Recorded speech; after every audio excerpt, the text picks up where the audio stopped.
Yo, what's going on, people? Welcome back to Football Therapy with me, your host Jan. How you doing, mate? Are you okay? I really hope so. Hope that. Welcome back to Chelsea news, I suppose, with a touch of a match review for the big game in the Premier League, Chelsea versus the Spuds, mate. But yeah, lots of stuff to crack into today. Reece James back on the grass in his football boots, training for his return. Thank all your respective gods. That is an incredible news. Thomas Tuchel has also commented on Ousmane Dembele, who of course has been seriously linked to Chelsea of late. We can talk a little bit about Romelu Lukaku and then perhaps the mentality that Thomas Tuchel has spoken of. And I do want to talk about our two recent positive results against the Tottenham in the Cup, because obviously that's a reference point for this Premier League game and moving forward. Settle in, get comfortable, subscribe if you're new, should you choose to do so. Make sure all notifications are turned on via clicking the bell. Lovely scenes, ladies and gentlemen. Please do drop a like. See if we can get over 2,000 likes. We've been hitting that landmark. There's no reason why we can't do it today. With your help, dear friends, eh? Thank you for dropping a like. Okay, so let's start off with Reece James. He pictured himself in his football boots, and he's basically back on the grass. When we saw he got his hamstring injury. When we were hearing reports back, it can be anything from a few weeks to a few months with a hamstring muscular tear.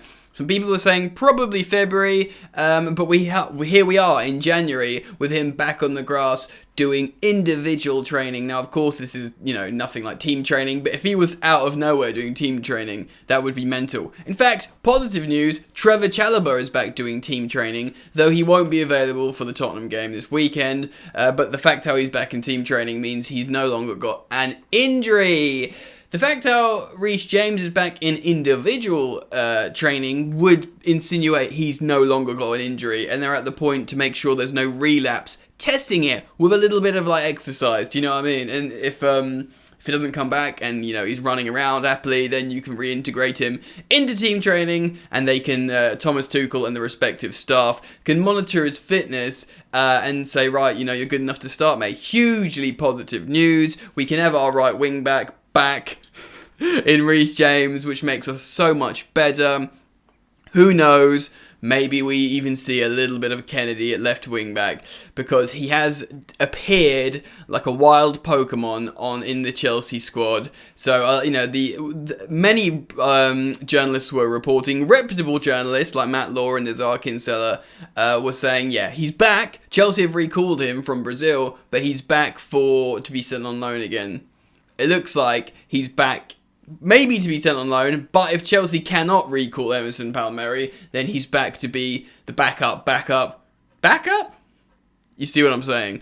So, we'll see what happens there, and yes, a lot of you will be upset and disappointed by that, but ultimately, dude, we've got 4 or 5 left-backs on the, books anyway. Buying another one that will be on high wages for like a 5-year deal, it doesn't put us in the strongest position, especially if we're looking to buy some different high-profile players, maybe a Tchouaméni in midfield or a Declan Rice, and then maybe we could look at the academy or something for backup wingbacks or something. So, I'm like you guys. We all like a signing. It's exciting. It's a thrill. It gives you that dopamine hit.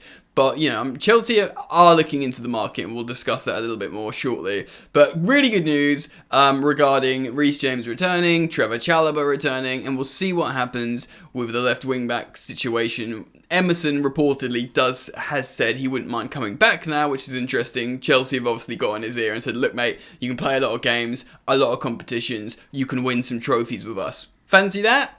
He probably was like, yes, please, stay in the Italy squad and all that kind of stuff. It would do Emerson good. So, and that's no disrespect to Leon. I think he's probably done well over there.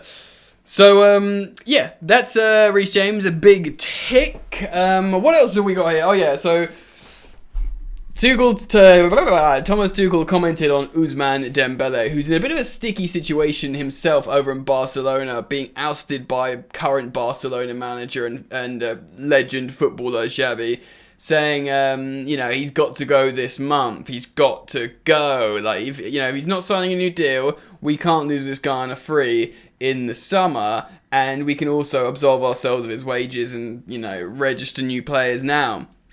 So from a Barcelona perspective, they got the go. I've spoken about Ousmane on this channel yesterday and possibly before as well. Very, very talented player. French international, only 24 years old. Was incredible under Tuchel for 1 year at Dortmund. And Tuchel commented on this. A journalist, I forget which one it was, so forgive me, spoke about, you're being linked with loads of Barcelona players at the moment, Thomas.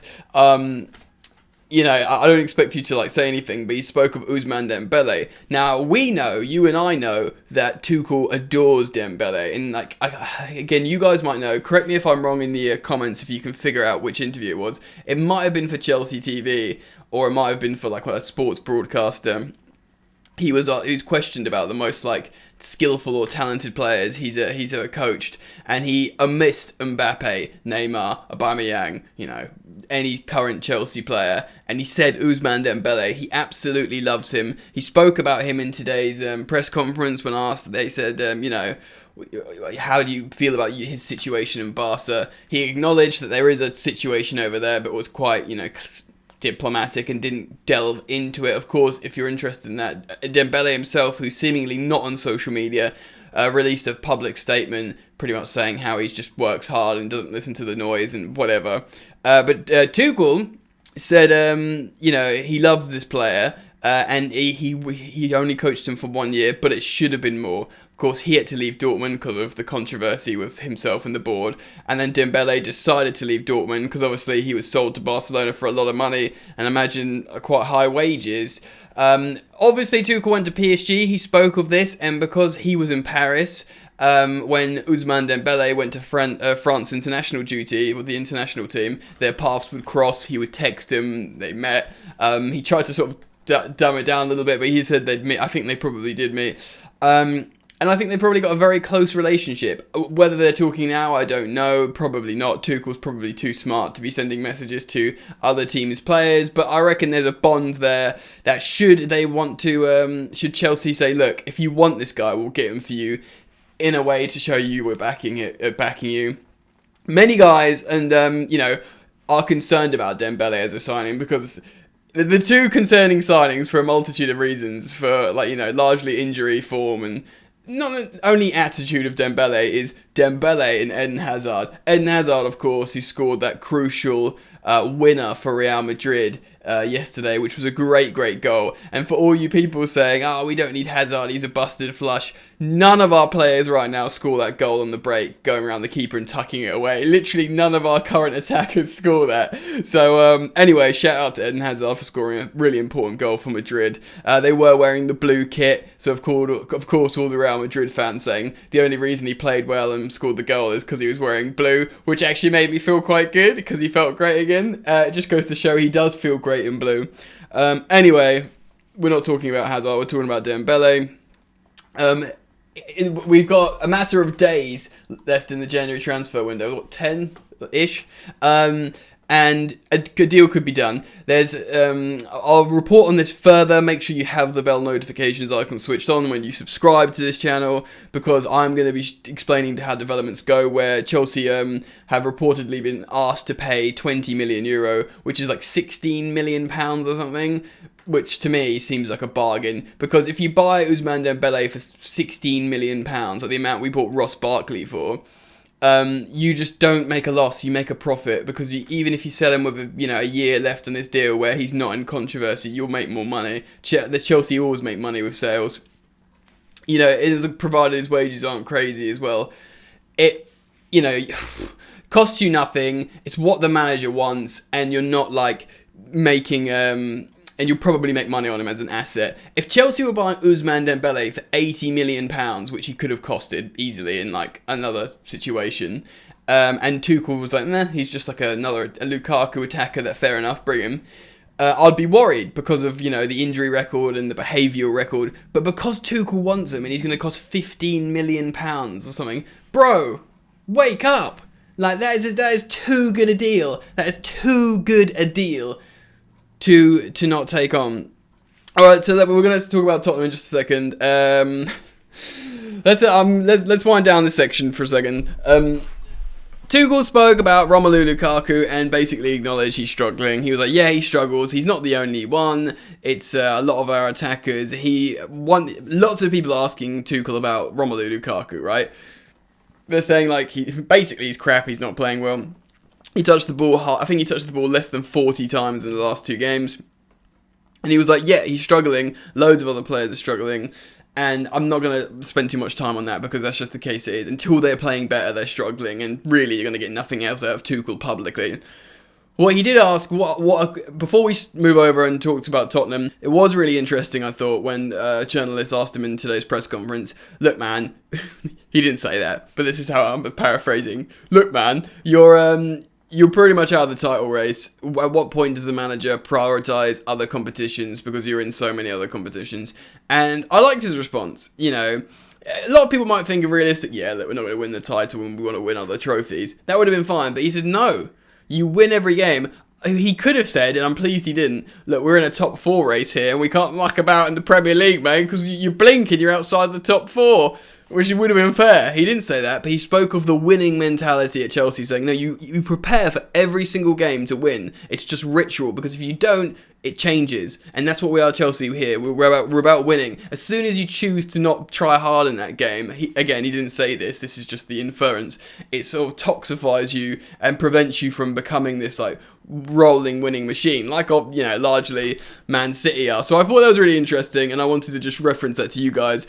But let's talk about the game, the Premier League game, over on the weekend. So, of course, we're playing Tottenham. We've got that really late win against Leicester, the ultimate bottle jobs that let everybody down. But here we go, boys and girls. I want to show you this. The 2 cup games that we I just realised I'm a little bit out of sync there. You'll have to deal with that. The 2 cup games that we played against Tottenham, we played a 4-2-2-2.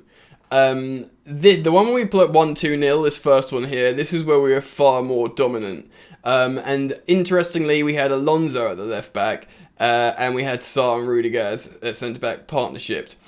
We were really good in this game, and one of the differences I think from the other one, let me just check, is, yeah, look, we had Saul in the midfield, which I find really, really interesting, and he had a really good game. I think maybe this gets the most out of Saul, having him in this kind of formation. And I don't know so much if Alonso made us better in this game than the other one, because the other one, we had, Malang Sarr at left back.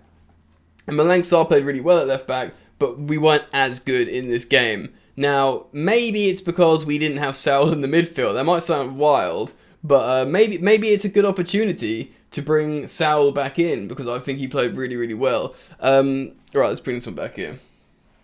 Okay. Am I still out of sync? I'm back now, I'm back. So I'll need to sort out that screen and look into that. I did just get a new 12-core processor to sort all this out, so... yeah. Are we going to go 4-2-2-2 again? Like... Are we? Like, I mean, I think now we've got a lot of personnel back. I don't know, I just feel like Tuchel might be inclined to go back to a 3-4-3. But the 4-2-2-2 worked so well against Tottenham, I have a feeling he's just going to keep it. And in terms of injuries and fatigue, personally, I would quite like to see Saul back in the midfield. Is that wild? Let me know what you think. I want you guys to explain in the comment section, what formation would you prefer and who would you like to see in the midfield? Like, do you want to see Malang Sarr at left back, or do you want to see Alonso at left back? Do you want to see Saul in the midfield, or do you want to see, like, Jorginho, Kante, Mount? Yeah, let me know in the comments. I'll be cruising down there, so I want to see, like, your opinion, friends. Alright, well, I'll wrap up there. I think it's a good video. Lots of stuff to get into that we've got into today. So thank you for swinging by and showing your support. Please do drop a like if you're yet to do so on your way out, and you're all welcome to subscribe. Of course, latest updates here regarding Chelsea news, and you're all welcome, friends. Alright, enjoy the football. See you later.